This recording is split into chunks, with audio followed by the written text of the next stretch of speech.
Dodge steering here. Try to kind of show how things go. You always got to drive this thing. Joys of Dodges. We'll put the brace on and hopefully it cures. I mean, there's not really a whole lot of slop. You can see you give it a little bit, it goes, but we'll just see what the brace does, if it kind of makes it go a little truer, so to speak.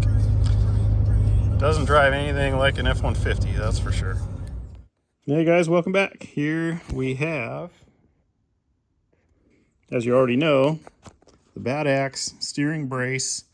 I don't know if you watched my gearbox video on my steering gear, the stock one that was worn out, which is kind of mind-blowing at 73,000 miles. But anyways, I put that new big bore on there, and supposedly these guys claim this will fit on there. So we're going to find out. Here's what came in the box. Links down below. It was on sale when I got it. I think it was 180 bucks or something. So not bad. We'll see how it goes. These things are so easy to make, guys. You could probably make one yourself. Here's the bearing you need. A couple bolts. That's the hard part. Got to have this special nut with the shaft on it. And that's also going to be the hard part of the install, because you got to put that on and torque it. You're going to need a big socket. Nothing says what size you need. I want to say it's an inch and... Hold on, let me look here. All right, so I put my caliper on it. It's 1.5 inches. That's what fits on here, so you'll probably need an 1.5 inch socket. Let me get that on there again. So there's that. I know the nut that's on the factory one, I took it off with a 1 13/16, but this is obviously the wrong size and not deep enough. So I was going to do it with a big wrench, but you got to torque that thing to 150. So figure out on your own how you're going to do that. But anyways, there's not much here, and it's super simple. You get the old nut off, put that one on with a bunch of red Loctite, torque it 150, then take the sway bar loose. This goes on top of the sway bar, under the sway bar, fit it up loose, put the bearing in place, and we'll show you from there. So stay tuned, guys. Appreciate you watching this. When we come back, we'll be under the truck.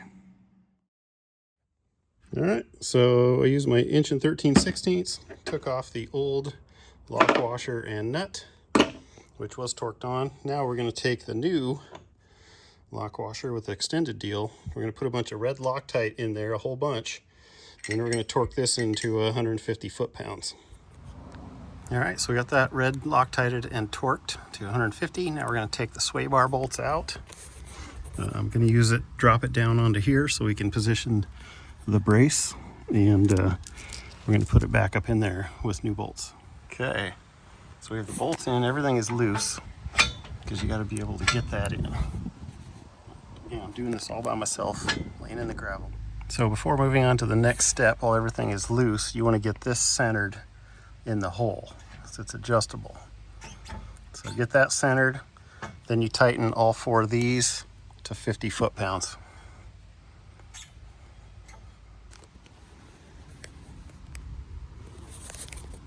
So put the bearing so that greaser goes back. So it'll be on there like this. Same for the 2 Allens, you'll want them facing towards the rear of the truck. Okay, we've got the bearing on, greaser pointing back, these 2 Allens pointing back. Tighten these to 75 foot-pounds. Then we're going to take an 1/8 inch Allen and tighten these down. Then all that's left is my grease zerk is loose, so make sure yours is tight. It says to put 3 pumps of grease in here and you're done. It says to put 3 pumps of grease in here every 5,000 miles or when you change your oil. But that's pretty much it.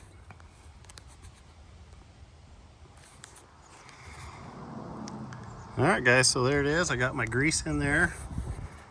A bunch of it came out around the race, so I hope that bearing's good, but if not, the bearing's cheap. But that's how you install it. Did it in my driveway, laying in the gravel. Tomorrow we'll do a road test and see if I can feel a difference.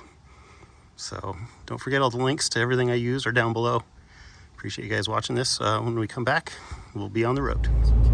All right, guys, next day, did a little drive last night, and it has definitely made a big difference. It still doesn't drive as good as an F-150. Still drives like a Dodge, but the amount of sawing I have to do on the wheel is way better. And we even took kind of a crappy road and it was a big improvement. So it definitely helps. There's still a little bit of slack in it, which I don't know, maybe that'll never go away. You guys tell me. I haven't checked the ball joints yet, but at this point it's a win. So remember, links down below for everything I use in my videos. I would call this add-on a success, and probably every Dodge guy needs that, and everybody knows that already. But like, comment, subscribe, check out the links down below. We'll catch you in the next one. Appreciate y'all. John VH Life out.